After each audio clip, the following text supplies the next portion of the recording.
Hello, magandang araw mga kababayan. Magandang araw or magandang gabi. Depende kung anong oras nyo panonoodin tong video na to. So, dito sa content natin ngayon, I'm so excited, no? Excited ako na maano to. Kaya nireakan ko agad eh. The moment na lumabas to, nireakan ko agad. Bali, ano ngayon? Sunday ngayon, bukas ko na to i-upload, no, to reaction video ko dito sa video na to. So mga kababayan ko, itong video na to ay kay Sardonsky, no. Kaya pala wala siyang upload kasi kahapon daw, as of this recording, pumunta sila dyan sa Villa Epifania. 'Di ba? Alam naman natin na isa sa mga legit na haunted house ang Villa Epifania. Hindi siya kalibel ng ng Black Lady House, White House. It so happen na si Sardonsky endorser ng flashlight. 'Di ba? So, siguro parang trip nila ito, no, na pumunta sa Villa Epifania since lahat sila doon ay into paranormal, ano. So, nabigyan ng pagkakataon si Sardonsky na sumama sa mga legit na ghost hunters. Ito nakausap ko yung kasama mo dyan, Sardonsky. Hindi ko nasasabihin yung details na napag-usapan namin, pero may mga observations siya sa'yo. Diba? May observations siya sa'yo. Yun nga lang, malalaman natin yun sa nangyaring ito, no? Anyway, mga kababayan ko, ito yung video. Ang title, Villa Epifania. Epifania pala. Sabi ko, Epifania. Epifania pala. Epifania. Donsky meets Flashlight Manila and Shaman Tope. So, si Shaman Tope, kilala naman niya na legit yan, ano. Nakakasama nila Ma'am Kit yan eh. Then si Flashlight Manila, familiar sa akin. Nagko-comment din sa akin to. So, play na natin to, mga kababayan ko.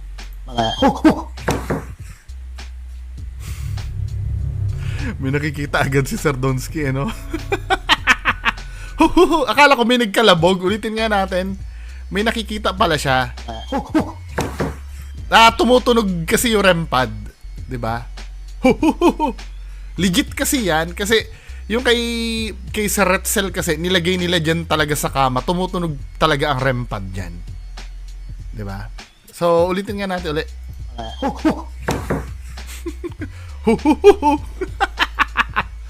Tumutunog yung yung REM pad. So, pagpatuloy natin to.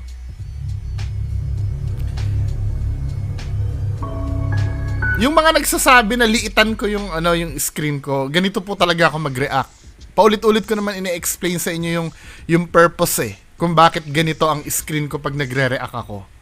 'Di ba? Kasi yung kalayaan na mapanood ng buo yung nire-reactan natin, sa channel na ni Sardonsky yun. Doon na kayo manood. Kasi ang focus dito sa video ko, yung reaction ko lang. So, I'm so sorry po kasi may nagre-request sa akin bakit hindi ko daw liitan yung screen ko. Hindi pwede po. Diskarte ko po to, mga men. 'Di ba? I'm so sorry po. Gagamitin lang natin itong video nila para sa sa reference. May nagsasabi bakit si Boss Rino? Si Boss Rino po 'yon. Hindi po ako si Boss Rino. Kanya-kanya po kaming diskarte.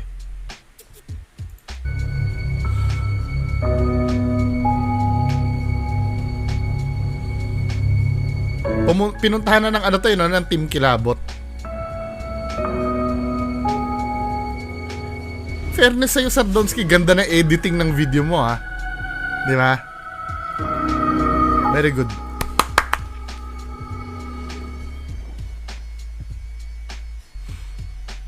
So ayun guys, nagsisit up kami ngayon ng mga gamit. Nandito kami ngayon sa Villa Epifania, sa lugar kung saan tutunuturing talaga itong Dito natin makikita yung kung paano makikibagay si Sardonsky sa mga legit na ghost hunters. Diba? Baka Sardonsky, ito na yung turning point ng karir mo na magpaka-legit ka na rin. Diba?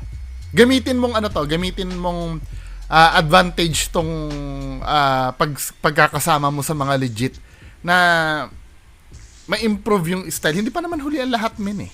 'Di ba? Hindi pa naman huli ang lahat. Marami ka pa namang fans. 'Di ba? Malay mo, pag nagpaka-legit ka na, ikaw pa ang makakapture ng pinaka-compelling na video sa mundo ng paranormal, 'di ba? Sumikat ka pa sa ibang bansa. 'Di ba? Mga men. Napaka-hunted na bahay. At kasama natin ngayon si Shaman Tupi. Yan. Shaman Tope. Shaman Tope. At si Sir Lance ng Manila Plus Light. At meron din siyang cameraman, si Idol. Yan. Ba't nag-idol ka na, 'di ba? Hate mo 'di ba ang may daladalang cameraman? 'Di ba? Hate mo si Sir Ed Calawag. Then naging idol mo na ngayon. Cameraman. Dati nun, 'di ba? Kinukutsa mo si Sir Ed Calawag dahil may daladalang cameraman eh. 'Di ba? Hindi makapag-isa. So ganun din ba si Flashlight Manila? 'Di ba? Idol Christian. At Idol nyo na. Guys, mag-i-interview kami dito ni Shaman Tupi. Kung magtatanong tayo kung paano naging shaman siya o naging paranormal expert siya dito sa mismong na to. So nilalagyan tayo ng Hindi siya sanay yan. microphone. Diyos ko! Lavalier mic lang yan, Sir Donsky. Yung Boya brand yun. Ano ba? Come on, man. Ano ba? Huwag naman kami ipahiyang mga fans mo. Malinaw ang pagka-deliver ng mga boses or tunog dito sa kwartong to. Supposed to be, Sir Donsky, mapera ka. Kaya mo yan eh. Bumili ng mga ganyan. Yung kaya mong bumili yan eh. Magkano lang ba yan? Yung lavalier mic na yan. Tama ba ako, lavalier mic? Tingnan nga natin, baka magkamali ako eh. Kayang-kaya mo yan, men. Ano ba? Ba't parang, manghang-mangha ka dyan sa lavalier mic na yan? Oh, lavalier mic nga. 'Di ba? Yung lapel. 'Di ba? Ano ba? Ilang taong ka na YouTuber, dapat normal na lang sa inyo yung mga ganyang equipment. 'Di ba? Kung ako lang ay nag-e-explore, bibili talaga ako ng ganyan. Kaya lang reaction video lang ginagawa ko eh. At pinakamalupit nito guys, meron tayong dalang gadget na sponsored mismo ni Sir Lance sa Manila Plus Light na isang, anong tawag nito?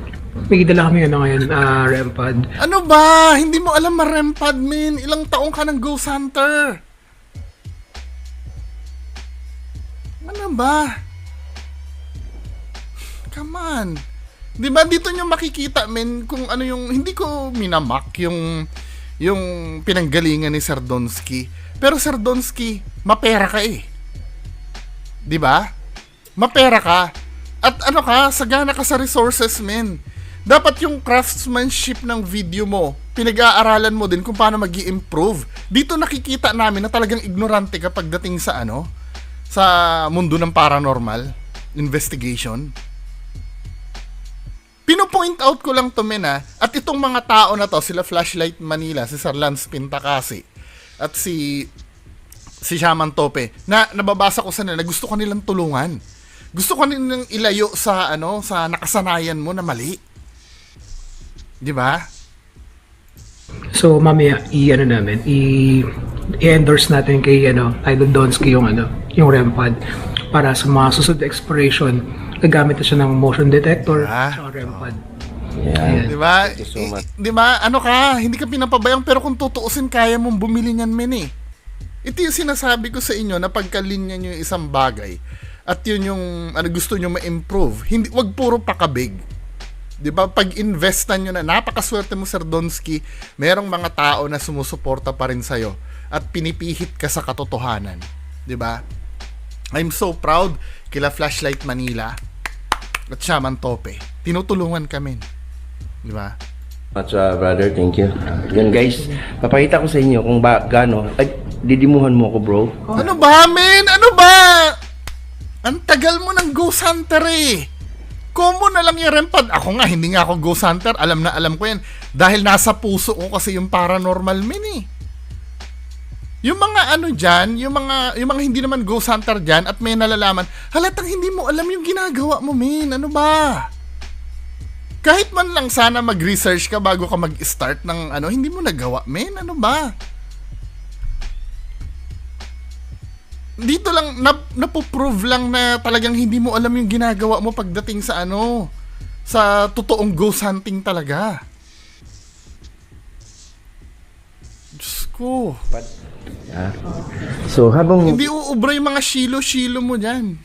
interview kami ni Tupi dito, merong rimpad dito. Ito yung hitsura ng rimpad, guys. Yan. So, ang rimpad, yung antina na yan, Oh. ano, Yung antena kasi. Diyos ko, magtatanong uli! Ano ba? Dapat alam mo na yan, min eh. Tumatayo yung balahibo ko sa sobrang cringe. Hindi mo talaga alam yung...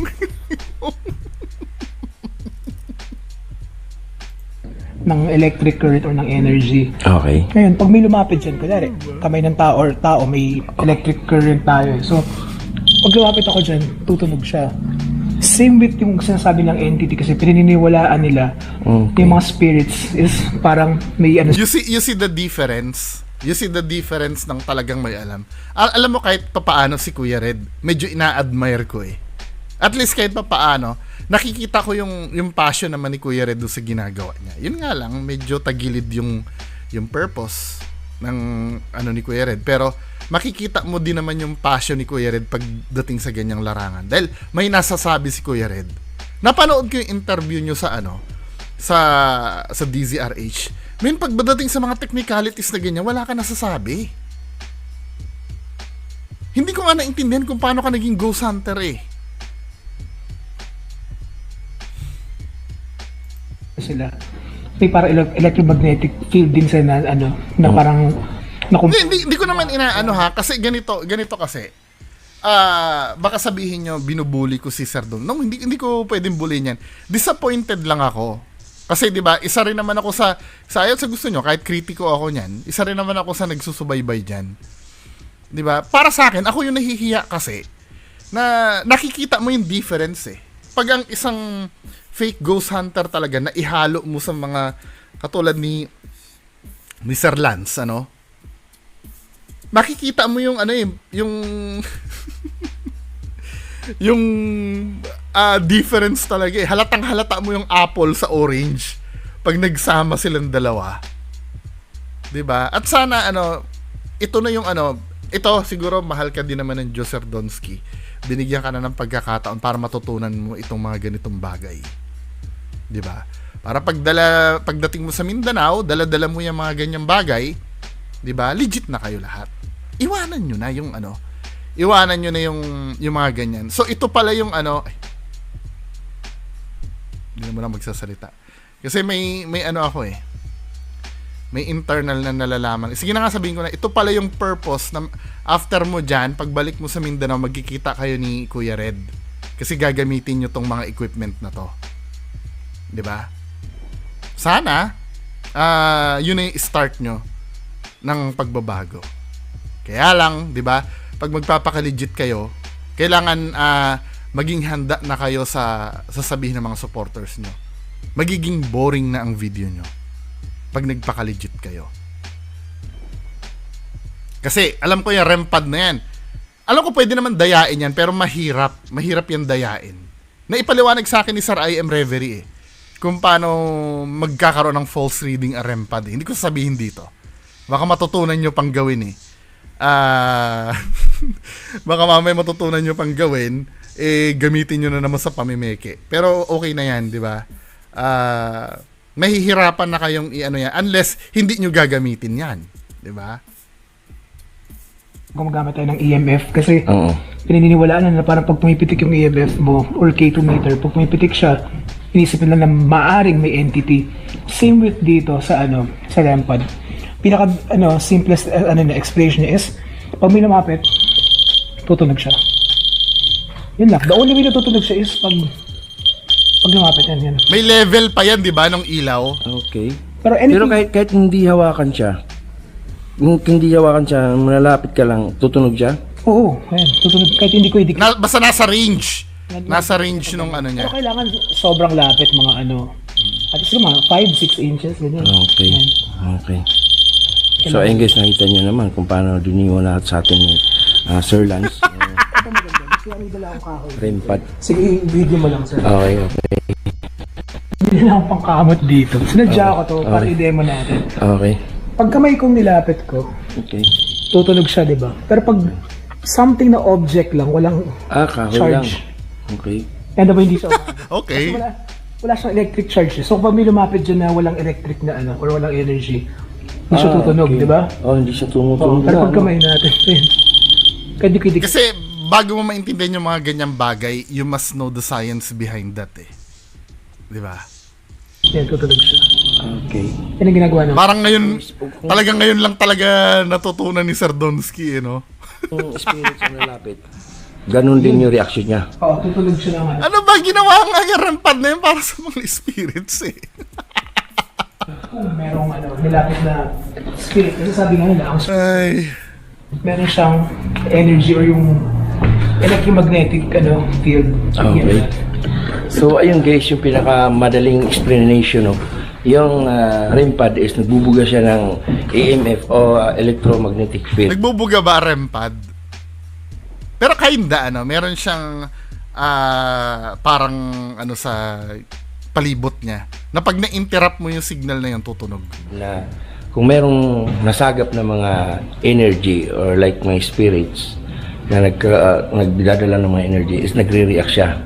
So hayaan lang natin dun sa kama na yun guys na nakapatong, at dito naman ay interviewin natin si Idol Tupe na Tupe. shaman, kung paano siya naging shaman, no? Idol shaman to, pe. Nakadampalad na din kita, no? Salamat din, Donsky, Josh TV, pinabigyan mo ako. Biro mo, galing ka pa ng Malay, tapos lumipad ka pa dito sa Manila. Mindanao, no? Oo. May gusto lang akong malaman about sa ikaw yung tinagurian na shaman ng Pinas eh. Okay. No? Ano bang ibig sabihin ng shaman? Actually, ang shaman kasi, Magaling din pala ang interview skills ni Sir ng Donsky. mga Tagalog, isa siyang manggagamot o albularyo. Okay. Oo, yun ang tungkulin mo ngayon. Oo. Ngayon, yun yung pumasok yung yung responsibilidad na pagiging shaman. Okay. Kaya lang, yun nga, kumbaga, yung shaman kasi, ang usually sa Korea kasi ang tawag nila sa mga manggagamot kasi shaman. Shaman sa Pero Korea. dito kasi sa atin sa Korea, sa Pilipinas kasi, albularyo. Albularyo dito. Oo, kaya usually, nung naisip kong, kasi before, sabi ko, paano ko ba siya i-apply na at least makita makita sa social media na ito yung tungkulin na ginagawa ko. Okay. Yun nga, kumbaga, nag-start ako sa isang team before na vlogger, na mga ghost hunter. Napasama ako doon. Doon ko nakita yung tungkulin na gagawin ko. Sabi ko, ganito pala. Sabi ko, unang-una, Ghost hunter daw. ito ang pagiging paranormal. Gusto ko yung ginagawa ko, magbablog ako. Okay. Ako gagawa ko ng content sa paranormal. Tapos, nagagamit ko pa yung kaalaman ko. Kasi usually, pagdating naman kasi sa pagbablog or paggawa ng content sa paranormal, hindi lang basta content lang ang iniisip ko. Kasi usually, yung mga ganyan mga ligaw na kaluluwa, nag-aalay ako ng dasal, nag-aalay ako ng kandila. Oo, tama. Hindi lang basta content. Senso, para at least mabless ko rin sila. Kasi bukod sa nakikita ko nga sila at nararamdaman,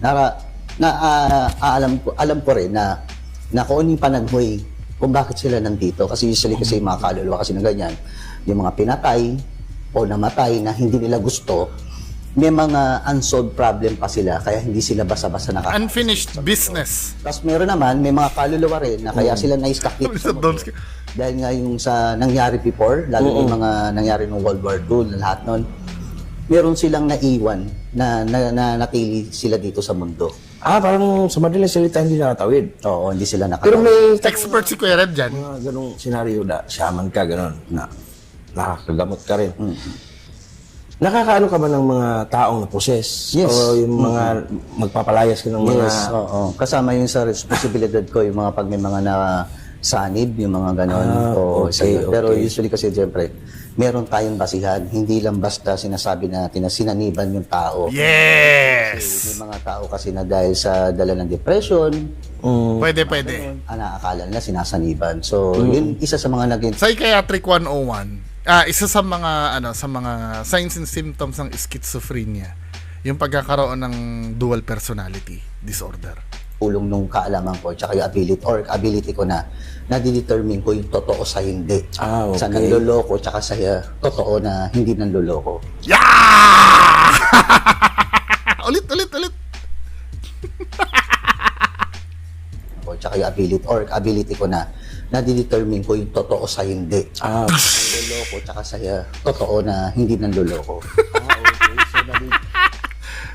So, determine mo kung totoong nasaniban siya or hindi. Gawa lang. Akala ko nasaniban pala, totoong nasaniban. Akala ko totoong ghost hunter. Actually kasi ang tao kasi sa pag sinaniban ng diablo, elemento o espiritu, yung manifestation ng physical niya nagbabago. Hindi nagbabago hindi kayang tanggapin ng tao yon yung kung gaano kabigat yung isa. Same sila ng sinasabi ni Sir Ed Calawag. To be fair dito kay Shaman Tope. Ganyan din ang sinabi ni Sir Ed Calawag nung nag-reaction video kami. Espiritu o elemento o diablo. Lalo na diablo. Pag sumanib yan sa tao, makikita mo yung manifestation sa mukha niya, sa physical body niya. Talagang magkakaroon ng deformation yung mukha niya. Hindi lang sa deformation sa mukha, pati yung Yes, lakas pati yung niya. lakas, boses, Meron minsan na 5, 5 tao na nag-ano sa kanya. Talagang Kaya nga daw pagka halimbawa napoposes ka, hindi pwedeng yung ulo mo lang ang napoposes. 'Di ba? Napanood niyo ba yung reaction video namin ni Sir Ed Calawag? Yung parang selective yung possession nung napanood namin yung ulo niya nagsasalita pero yung katawan niya naka-steady lang. Asan ang possession daw doon? 'Di ba? Supposed to be kapag may possession ka, kontrolado ng buong demonyo, ng demonyo ang buong katawan mo. Kaya nga 'di ba may mga pumipigil, tama naman yung sinabi ni Sir Donsky na may mga pumipigil na ilang tao yung pumipigil. May nagpupumiglas na ilang tao yung pumipigil. Ganun, oo. Kaya minsan, incident ako na-encounter na sinasaniban daw, tinitignan ko muna yung tao. Kung totoong sinasaniban. okay, Minsan may na-encounter ako na dahil sa depression. Okay. May tatanong ako dyan kay Sir Shaman Tope. Gusto magpapansin o gusto Mayroong mga gano'n. No, Pero usually, hindi ko winawalang bahala ang depression kasi totoo ang depression. Oh, totoo 'yon. 'Di ba? Pero may mga tao kasi na gusto lang magpapansin. Usually kasi ang tao, kapag under ng depression, andyan yung negativity na umiikot sa buong katawan niya, sa isip niya, na possible na magkaroon ng chance ang mga... No. May tayo, may nagpaparamdam sa atin dito. Halata mo yung taong hindi sanay, Yung reaction ng taong hindi sanay. Di ba? Si Sir Shaman Tope, relax lang Di ba? Hindi ako, nung biglang tumunog yan, wala naman ako naramdaman na, siguro, totoo, yung credibility ng REM-pad nandun naman Pero, yes, maybe it's paranormal, pero hindi siya yung yung kaganon-ganon. Di ba? Hindi, agree ba kayo sa akin? Kasi tinan mo yung reaction ni Sir Donsky. Andyan yung negativity na umiikot sa buong katawan niya, sa isip niya, na possible na magkaroon ng chance ang mga... Si Sir Shaman Tope, lang lumingon Pati nga siguro yung cameraman, wala ring imik No. May tayo, may nagpaparamdam sa atin dito. Ha? Kanina yung sa amin, nabahan Ha? Gumalat ng sa Reaction ni Sir Donsky. Tinan mo mukha ni Sir Donsky.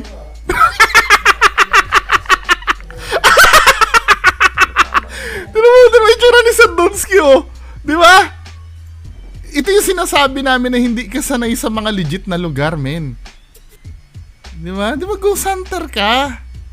Hindi, yan lang naman yung standard mo, no? Kasi, madalas mong sinasabi na takot, 'di ba? Yung mga kritiko mo, mga takot, mga duwag. Yes, I do admit, pag siguro ako nandiyan baka maiihi pa ako sa Pero hindi ako ghost hunter men 'Di ba? Understandable kung ako'y maiihi sa takot diyan. Pero among you, si Sir Shaman Tope, si Sir Lance, si nakikita ko yung pagka-veterano nila pagdating sa ganitong larangan. Yung itsura mo, men, tinan mo itsura mo dito, hindi maipinta, men, Yes, I do understand sometimes may mga ghost hunter na natatakot talaga. 'Di ba? Kahit mismong veterano natatakot. Pero dito men, sa caliber kasi nila Sir Shaman Tope at ni Flashlight Manila, maybe nakaramdam sila ng pagkabigla. Pero not as much as yung fear na pinakita mo dito. 'Di ba? So what does it say to you, men? Mahirap talaga pag napapasubo ka pagka katotohanan na yung na ano mo. tayo dito. Oo. Titignan ko yung ilaw, gumagalaw yung ilaw sa salamin. So, Oo. sabihin, nag-move siya. Tama. Hindi lang ako nagsalita. Pero, Tama yung itsura ni Sardonsky, men, oh. 'Di ba? Yung itsura ng fear, nakikita sa iyo, men. hindi ko yung may tayo. Tama yung itsura ni Sir Shaman Tope. Ang layo sa itsura mo. Kasama tayo rito. Oo eh. Parang na-freeze ka, men, eh. 'Di ba? Si Sardonsky na-freeze. Sayang camera natin dito na nakatapat sa... sa email. Ito sana ang Teka. sabihin sa lamin.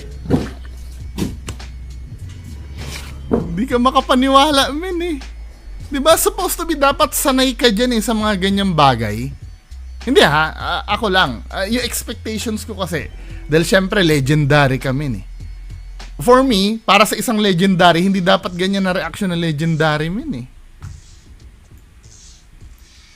Hindi, maybe binibigyan mo lang ng flavor yung yung vlog para ma-hype din kami sa nangyari, pero it shows men, eh, na parang nabigla ka lang, na napasubo ka lang na pumunta ka dyan, eh. Ano siya? Mahina. Parang mga micro-movement. Ano? Ba't parang hindi mo alam na tamo, ito yung ganito ang trademark ni Sardonsky pagka natatakot na, nabubulol na siya. Ganyan yung nakita natin sa Campo Belo, eh. Halata mo dito pag natatakot na si Sardonsky, nabubulol na siya. Well, sasabihin niya naman sa'yo, baka ikaw, yes, ako din, mabubulol-bulol din ako dyan. Kasi hindi naman ako sanay dyan, eh. Baka nga matai pa ako dyan, eh. Pag ako yun nandyan. 'Di ba? Hindi ko inaangat ang sarili ko kay Sardonsky, pero men, yung paniniwala na itinanim mo sa utak namin na ikaw ay isang legendary at 1000% kan totoo, tapos nakikita namin ganyan yung reaction mo. What does it say to you sa mga nanonood? Mga nanonood, what does it say to you? 'Di ba? Parang mga micro-movement. Ano? Nota mo? Nabubulol siya, eh.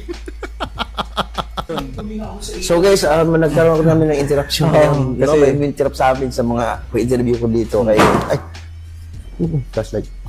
Flashlight lang. Akala ko may kalabog na naman, eh. Pero pag sa paranormal niya ba sa Mindanao.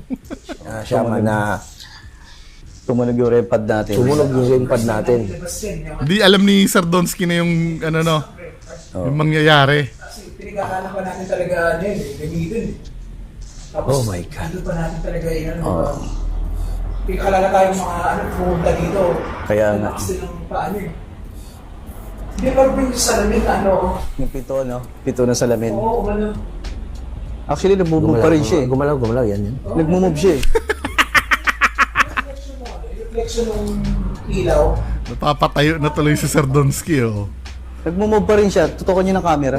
Oo, nagmumove So siya. ayun guys, dito si So, natigil muna yun natin. natigil muna yung natin kasi nandito sila nagre-record din sila si Sir Lance ng Flashlight Manila at yung cameraman niya is nandyan lang din. So ang sinasabi ni Idol Flashlight Manila, Sir Lance, ito daw yung salamin na to. Ito. Hindi gumalaw. Ito gumalaw. Actually, ang nakita. Take note, ha. Take note, ito totoong ang settings to. Hindi ito yung katulad na nangyayari sa inyo sa Mindanao. Ito yung nakakapagtaka men, eh. Ito, ha. Tatanungin ko kayo. Yang granting gumalaw yung na yan. Bakit manghang-mangha si Sardonsky? Nung gumalaw yung pinto ng aparador na may salamin na yan. Pero dun sa Black Lady House, yung halos sumayaw-sayaw na aparador, wala lang sa kanya. Dito nyo makikita legit sa hindi, eh. Kasi biruin mo, alam mo kung yung mga kasamahan mo nga makaka-get over naman until such time na tumayo ka at videohan mo yung gumalaw yung salamin na yan eh. Ibig sabihin, big deal yung nangyayari dyan. At yung cameraman niya is Paano pa kaya yung ginagawa yung aparador na sumasayaw? Di ba? Hindi mo ba pwedeng ipagmayabang yun kila Sir Flashlight Manila at Shaman Tope? Yung aparador na sumasayaw sa Black Lady House? Di ba, men? Dito nyo makikita eh. nandyan lang din. So, ang sinasabi ni Idol Flashlight Manila, Sir Lance, ito dong salamin na to. Ito. Hindi gumalaw. Ito gumalaw. Actually, ang nakita ko, eto, di ba, nakatingin ako sa... Hindi mapakali si Sardonsky. Ay, ito. Ibig sabihin, ito naka-steady lang, pero sa salamin, gumagalaw siya. So, ibig sabihin, Magalaw yung pinto. yung pinto kung gumalaw. So, mga 3 seconds. Tingnan mo, yung mga legit na ghost hunter, micro movement lang. Micro movement lang ng aparador, big deal na sa kanila. 'Di ba? Micro movement lang nung aparador. Ibig sabihin, halos si Sir Flashlight Manila lang ang nakaramdam. Big deal na big deal. Tamo yung itsura ni Sardonsky, big deal na rin sa kanya. Yun lang, kakapirasong galaw lang. Paano pa kaya yung aparador na yumuyugyug na ganon, na ginagawa nyo sa Mindanao? Mga kalabugan nyo doon. Di ba? Kaso nag-record kayo, hindi ako nag-react. Yung camera mo, inikot mo ba? Kanina? Hindi kanina. Ay, hindi ko inikot. Nakatutok lang dun sa... Kay Hinahanapan ni Sardonsky ng kababalaghan pa uli. So, yes, nakapagtataka na habang in-interview ko dito si Idol Tupe, yung REM pad, tingnan nyo guys yung REM pad na yan, hindi basta-bastang iilaw yan kung walang lalapit. Isipin mo kung kahoy, ito. Isipin mo kung kahoy, ganun.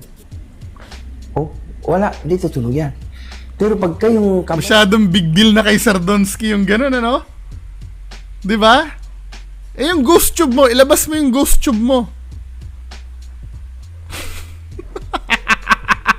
Yung ghost tube mo, ilabas mo, men. ang lalapit ko, Nakikita mo dito, amazed na amazed siya do sa mga nangyari. Kasi unusual kay Sardonsky to eh. Itong ganitong settings ng ghost hunting, kasi totohanan na to, men eh. Mga kababayan ko, nakikita nyo ba yung nangyayari? ilalapit natin sila. Oh, Papaalam pa siya. No? yan. So, that means, That means, mapit siya kanina habang na-interview siya. Oh my God. Scott Sardonsky. So, ano talaga, no? Basang-basa kay Sardonsky yung pagiging pagiging newbie mo. Pagiging noob sa paranormal. Kasi hindi ito yung environment nyo eh. Ako, kung ako din lang, mas gusto ko invite din si Kuya Red sa ganyan eh. Na maramdaman talaga nila kung ano yung totoo. 'Di ba? Just imagine, mga kababayan ko, uulitin ko ha, yung micro movement lang ng door ng aparador, manghang-mangha na si Sardonsky. Yung pagtunog ng REM pad, 'di ba? Manghang-mangha na rin si Sardonsky. O paano yung yung ghost tube nyo, hindi nyo ba ilalabas? Ha? Meron kasi tayong kasama talaga rito. So, susubukan na natin kausapin ngayon. Sa pamamagitan ng REM pad, kung magre-respond siya sa atin. O, resume. Okay. Tapos kaya rin yung camera. Tapos ang camera lang. Diyan natin yung camera. Iwanan na natin. Yan.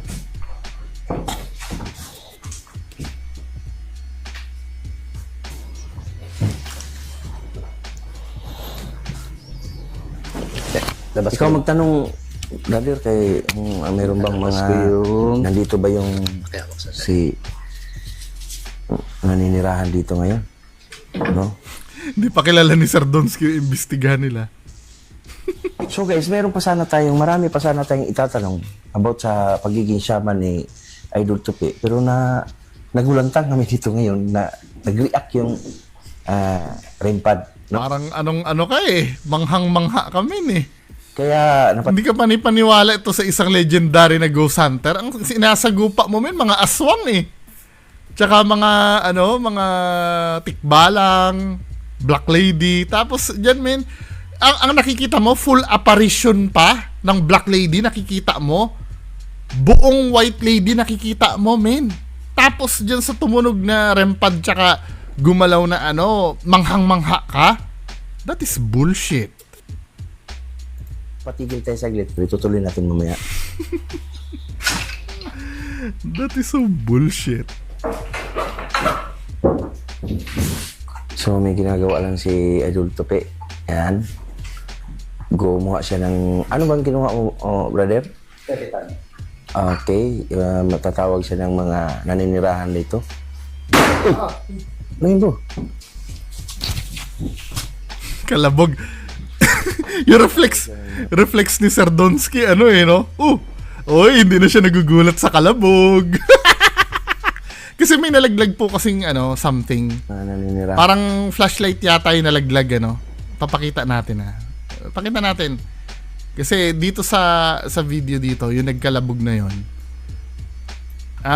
Hindi mahusga ni Sir Donsky kung kalabog yun o Tamo.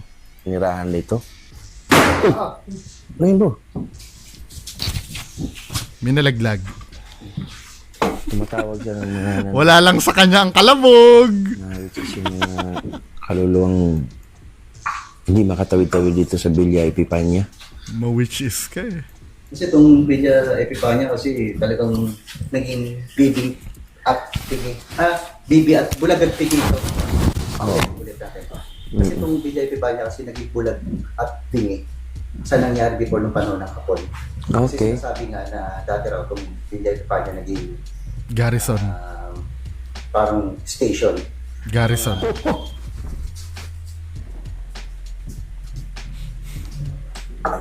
Talaga nag-redact yung Rempad natin.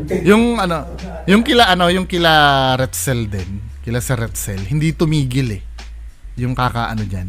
Hindi nila ma-explain kung Rempad din na nilagay nila. Ano muna tayo?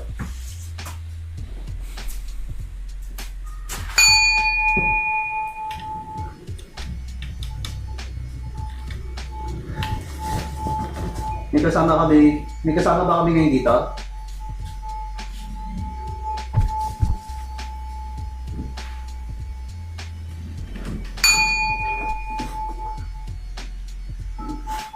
Di ba nakakairita sa mga multo yon yung batingting na yon? Kung nandito ka, pwede ba mong patulogin o kailawin yung Rempad namin?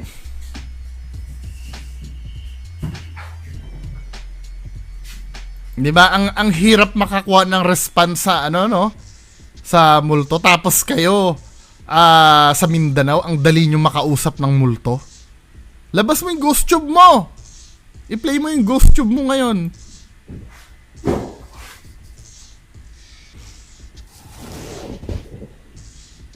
Magtatanong ulit ako. Kung nandito ka, pwede bang pailawin o patulogin uli yung Rempad? Galing! Galing ni Shaman Tope. Bro, dito bro. Dito bro. Dito. Tinan mo, napapansin mo ang daldal lang ng daldal si Sir Donsky. Tinan mo dito sa monitor dito sa baba. Samantalang sila Flashlight Manila, wala lang, cool lang sila, tamo. Dito bro. Nakaganon lang, pati cameraman, steady lang. Si Sir Donsky lang yung aligaga. No? Paano tayo magiging legendary niyan, men?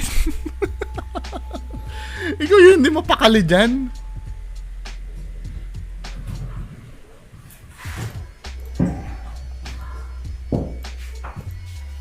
Babae ka ba o lalaki? Babae ka ba? well, at least kahit papaano, breath of fresh air to sa mga nanonood kay Sardonsky. Kasi I do assume legit itong ghost hunting na to eh. Ang layo niya dun sa nakasanayan nyo, di ba? Ngayon, humanda kayo ngayon sa Mindanao. Pag ganito na method ng ghost hunting nyo, humanda na kayo sa Mindanao. Lalangawin na yung channel nyo. Ito yung sinasabi ko sa inyo.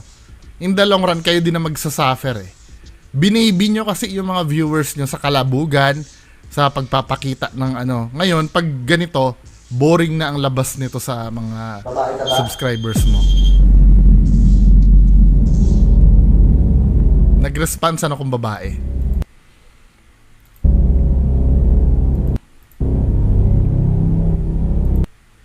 Dapat may Bungo TV dito sa ano sa shoutout. May Bungo TV. Nakakatampo naman si Sardonsky.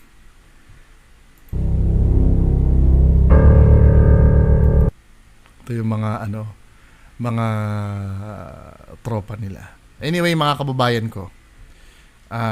Ano masasabi nyo dito, 'di ba? Nakikita niyo yung difference ng atake ng isang legit ghost hunter sa fake.